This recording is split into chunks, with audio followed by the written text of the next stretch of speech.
বন্ধুরা, কেমন আছো সবাই? আশা করি তোমরা অনেক ভালো আছো। আজ আমি তোমাদের জন্য এমন একটি গল্প নিয়ে এসেছি যা শুনলে তোমাদের মন ছুঁয়ে যাবে।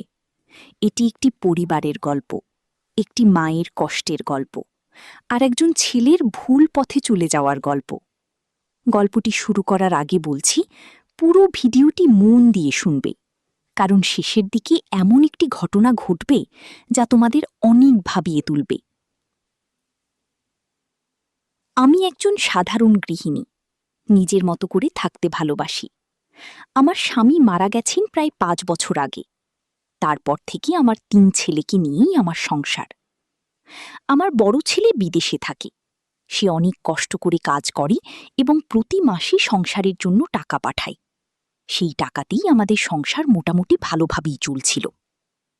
আমার ছোট ছেলে এখনও স্কুলে পড়ে, আর আমার মেজ ছেলে সুমন, তার বয়স প্রায় 16 বছর। আগে সে খুব শান্ত, ভদ্র আর ভালো ছেলে ছিল। তাকে নিয়ে আমি অনেক গর্ব করতাম। কিন্তু সময়ের সাথে সাথে সুমন বদলে যেতে শুরু করল। নতুন কিছু বন্ধুদের সাথে মিশে সে ধীরে ধীরে অন্যরকম হয়ে গেল। পড়াশোনার প্রতি মনোযোগ কমে গেল, আর মোবাইল ফোনে অকারণে সময় নষ্ট করতে শুরু করল। আমি লক্ষ্য করলাম সে অযথা টাকা খরচ করছে। বড় ভাই বিদেশ থেকে যে টাকা পাঠায় তার একটা অংশ সে নিজের ইচ্ছা মতো খরচ করত। আমি তাকে বারবার বুঝিয়েছি। আমি বলতাম, বাবা, তোমার ভাই কত কষ্ট করে টাকা পাঠায়, আমাদের উচিত সেই টাকা বুঝে খরচ করা। তুমি এখন মন দিয়ে পড়াশোনা করো, তোমার ভবিষ্যৎটা সুন্দর করে গড়ে তোলো। কিন্তু সে আমার কথা খুব একটা শুনত না। একদিন আমি বুঝতে পারলাম সুমন ভুল কিছু মানুষের সাথে মিশছে। তারা তাকে এমন কিছু কথা শিখিয়েছে যেগুলো তার বয়সের জন্য একদমই ঠিক না। আমি খুব ভয় পেতে শুরু করলাম। আমার মনে হতো, আজ যদি আমি তাকে ঠিকভাবে বুঝাতে না পারি তাহলে সে আরো বড় ভুল করে বসবে।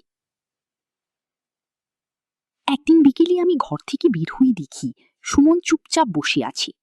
তার মুখে অদ্ভুত একটা ভাব। আমি তাকে জিজ্ঞেস করলাম, কি হয়েছে বাবা, তুমি এত চুপচাপ কেন? সে বলল, মা, তুমি সবসময় শুধু আমাদের জন্যই ভেবেছ, নিজের কথা কখনো ভাবো। আমি অবাক হয়ে গেলাম। বললাম, এসব কথা হঠাৎ কেন বলছো? সুমন তখন এমন কিছু কথা বলতে শুরু করল যা শুনে আমি হতবাক হয়ে গেলাম। সে এমন কিছু ভুল ধারণা আর ভুল চিন্তায় ডুবে গিয়েছিল যেগুলো তাকে তার বন্ধুদের কাছ থেকে শিখিয়েছে। সে বলছিল, একজন মানুষ একা থাকতে পারে না, সবাইকে কারো না কারো প্রয়োজন হয়। কিন্তু সে যেভাবে বিষয়গুলো বলছিল তা ছিল সম্পূর্ণ ভুল, অসম্মানজনক এবং অস্বাভাবিক। আমি সঙ্গে সঙ্গে তাকে থামিয়ে দিলাম। আমি বললাম, সুমন, তুমি যা ভাবছ তা একদম ভুল। তোমার এই কথাগুলো তোমার নিজের না, কেউ তোমাকে ভুল পথে চালিয়ে দিচ্ছে। তুমি এখনো ছোট, জীবন সম্পর্কে তোমার অনেক কিছু জানা বাকি।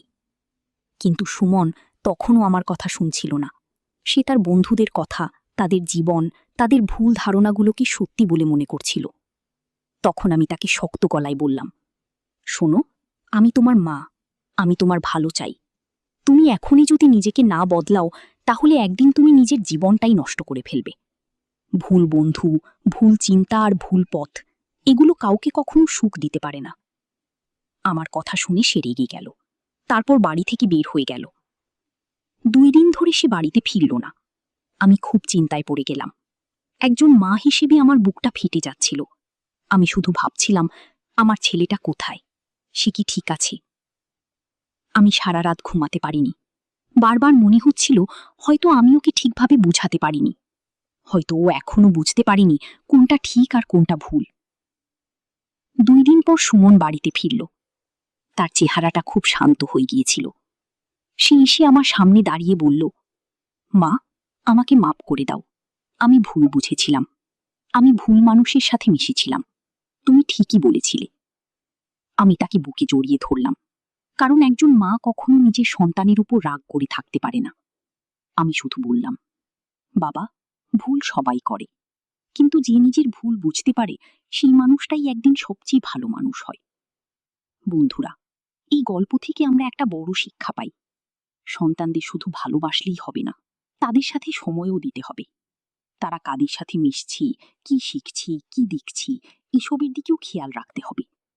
ভুল বন্ধু আর ভুল পরিবেশ একজন ভালো মানুষকেও বদলে দিতে পারে, কিন্তু পরিবার যদি পাশে থাকে তাহলে সেই মানুষ আবারও সঠিক পথে ফিরে আসতে পারে। যদি গল্পটি তোমাদের ভালো লেগে থাকে তাহলে ভিডিওটিতে একটি লাইক দিও, চ্যানেলটি সাবস্ক্রাইব করো আর কমেন্ট করে জানাও তোমরা হলে কি করতে। আবারও দেখা হবে নতুন একটি গল্প নিয়ে। সবাই ভালো থেকো, সুস্থ থেকো।